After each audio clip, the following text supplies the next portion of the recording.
Hey, what's going on, guys? It's Samurai xJawz, and today I have with me a guest who needs no introduction, but I'll let him introduce himself anyway. Today I have with me Anthony, aka BlameTruth. What's going on, man? Hey dude, what's up? Not much. It's been a while since we've done a commentary, hasn't it? It has been like 2.5 years, and Yep. I totally forgot we even did one. Yeah, So, and I don't blame you at all. Back when we did it, I was like a nobody, and you were, and still are, I would say, like one of the godfathers of the Call of Duty commentary community. And I was sort of blown away that you even accepted my dual com request. I think we had a mutual friend who sort of set it up, so shout out to whoever that was. Might have been Krunkskunk, I don't know. But anyway, the commentary we did back in those Modern Warfare 2 days was talking about where the community went from, and where it started and where it where the community went from where you started with xCal and a couple other guys who were sort of, like I just said, the godfathers of the community, and what it is today.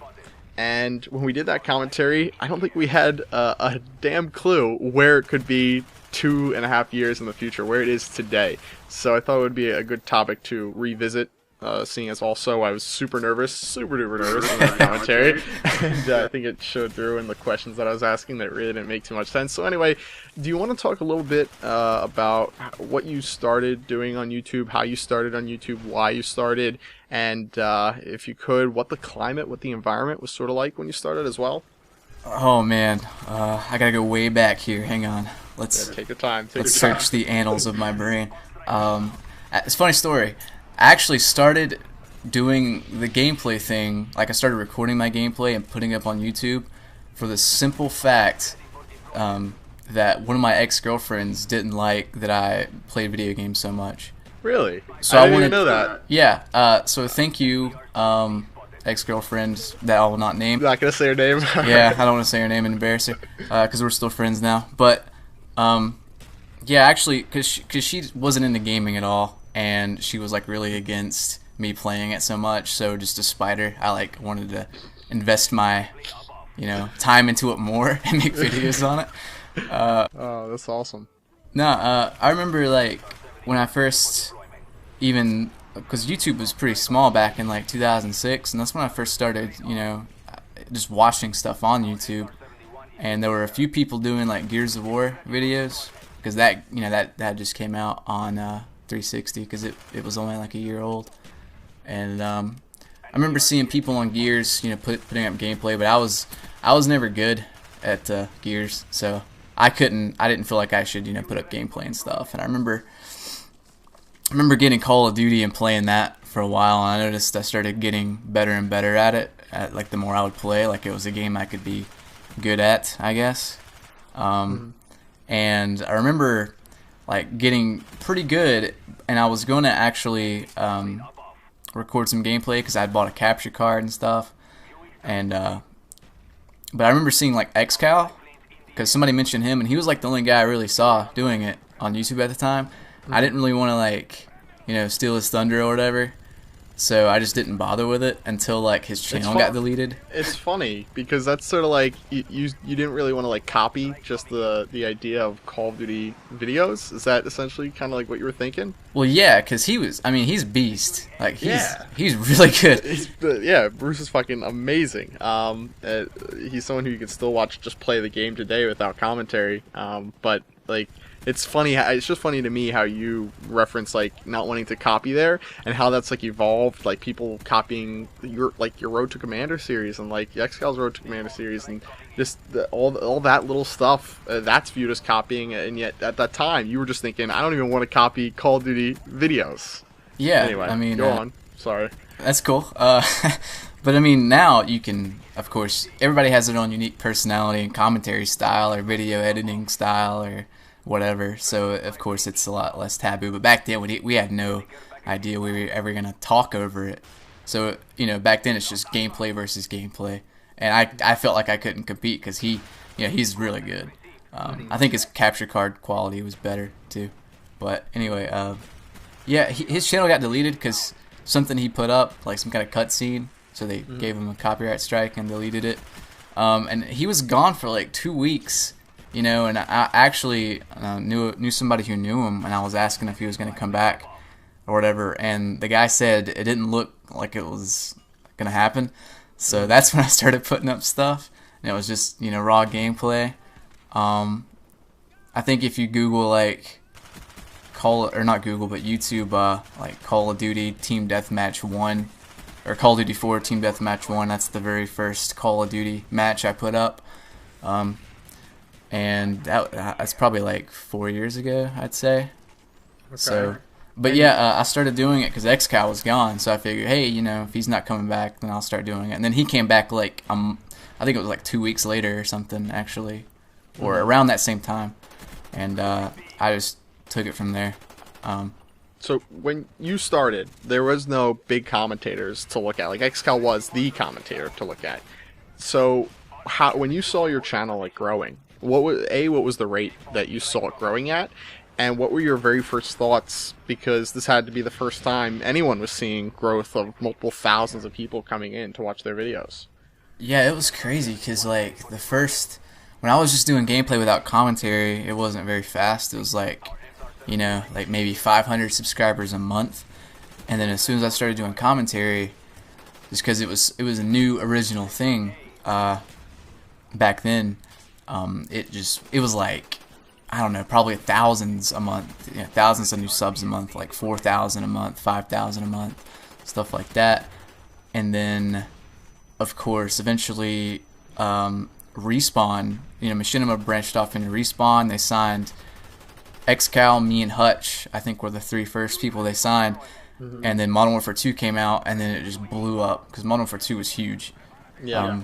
That wasn't the biggest game for YouTube, I don't think, but it definitely upped the ante as far as YouTube went, because World at War didn't have a ton of interest, I don't think, and that's why I think C9ers was the only person who was uploading World at War gameplay. I was like you, I only played Call of Duty 4 during those days. Like I put down World at War, well, not like you, because I'm sure you played much more World at War than I ever did, but I preferred Call of Duty 4, so we saw huge growth with Modern Warfare 2, and then the hugest growth in YouTube, like as far as some big guys in Black Ops.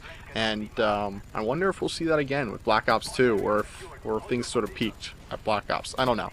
I don't know. I think I definitely think that Treyarch has the edge now as far as like individual channels getting big, off of like a certain game, because Modern Warfare 3 was kind of was a mixed bag as far as how well it was received, but the Treyarch games seem to get better and better like every time, and plus they have like zombies. I know I think it's Syndicate got really big off zombies, so and you got really big off Black Ops 1, so I mean it's who knows. I think that Treyarch has the edge though as far as just people being interested in their games more so than Infinity Ward at this point. Yeah, I'm hoping it'll be something big, like something we'll get to see the Call of Duty community actually grow from, like both in size and also in like sort of maturity. Just because I think that game is just gonna, I think it's stepping things up with the creative class system and all. But that's for a whole nother commentary, I guess. We're reaching the end here of the gameplay. I want to thank you for coming on and just sort of talking about the roots of the community, and maybe we could revisit this in another commentary and sort of talk about where things went and what you think about that. But anyway, thank you so much for coming on to talk about this. Guys, if you're watching this video, if you enjoyed it, please take a second to give it a like rating and go check out Anthony's channel. His link will be right in the description, that first link. He's been doing gameplay commentaries for literally longer than anyone else when it comes to Call of Duty. So go check out his channel, and that's pretty much it. I'll catch you guys later. Bye. Peace. Hey, what's going on, guys? It's Samurai xJawz, and today I've got part 2 of a dual comm series here I'm doing with my friend Anthony, aka BlameTruth. What's going on, man? What's up, dude? And today we're talking about, again, the Call of Duty commentary community, where it started, where it is now. In the last episode, the last video, which will be in an annotation on your screen right now, you can go check it out. In that episode, we talked about what we were thinking about, or where the community started in the very, very beginning. And Anthony did most of the talking there because he has been around much longer than me in the community and was sort of one of the guys who, pioneered this whole community, that crazy community that we're a part of. And today I thought for this the second part, we would talk a little bit more about where the community is today. And, a lot of guys don't like to give moral high ground to some of the larger commentators who have been around for much longer, as far as like what is and isn't okay on YouTube.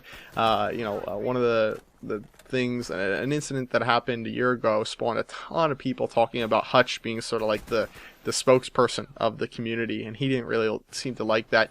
But I'm genuinely really interested in what you and what other guys who were around from the beginning have to think about the community and a lot of the things that have happened over the past 2.5-3 years. So let me ask you a hardball question here for you, Anthony. What do you not like so much that you've seen in the community over the past couple of years? Well, I won't mention any names to, I don't want to call anybody out. If you follow me on Twitter or follow my channel at all, you probably know what I'm talking about. But just a few, I guess, dirty practices. I mean, like, I think most commentators will ask for a like, sometimes even a favorite, but then there's some, especially a few years ago when Black Ops had just came out, that did some very questionable things to get popular, kind of cheated the system a little bit, and I mean that's basically about it. Just because there's a lot of commentators that earn their subscribers like completely legitimate. Like for instance, CNanners, he's got a ton of subscribers and he did everything the right way. So, but yeah, that's basically it.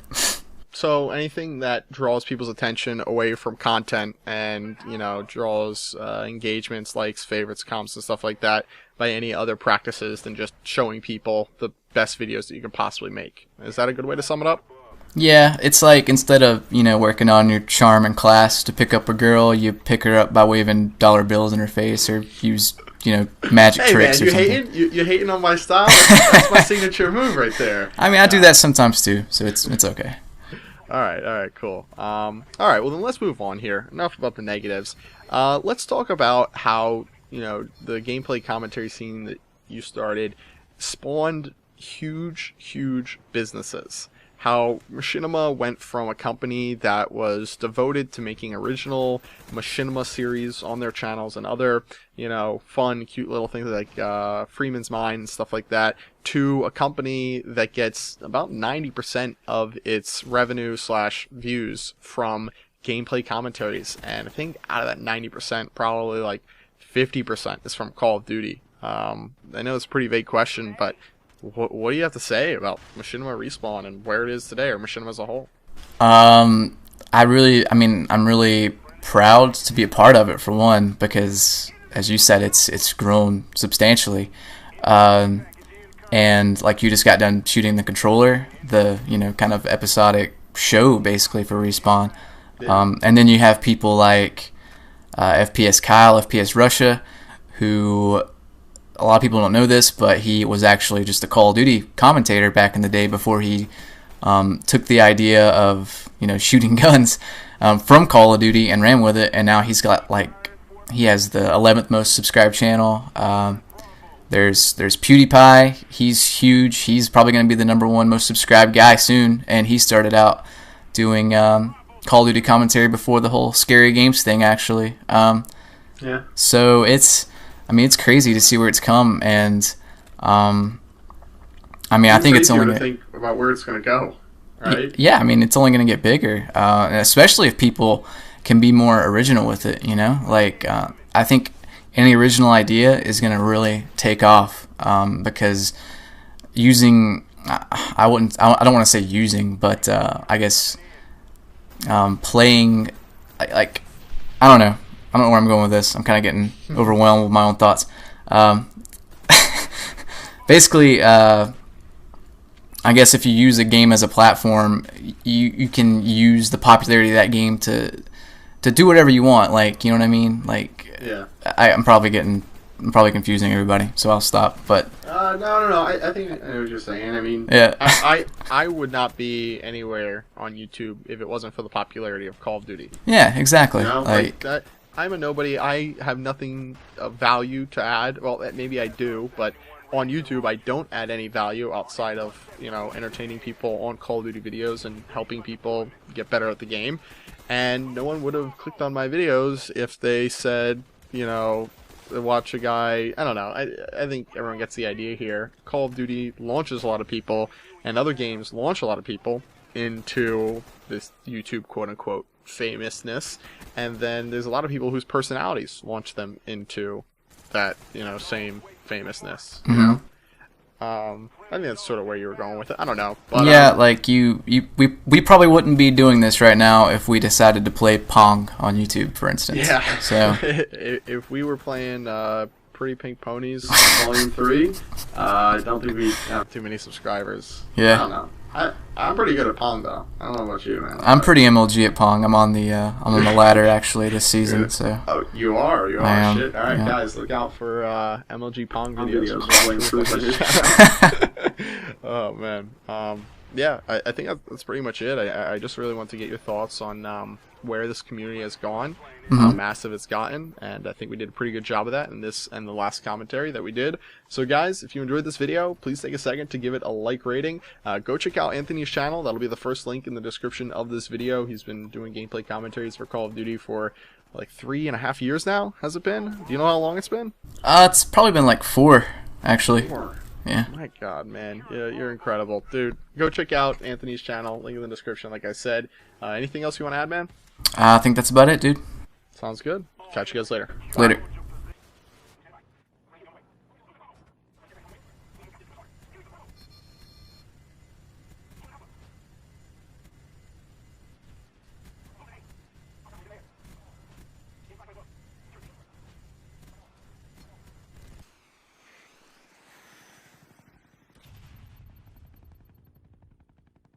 That's how it's done.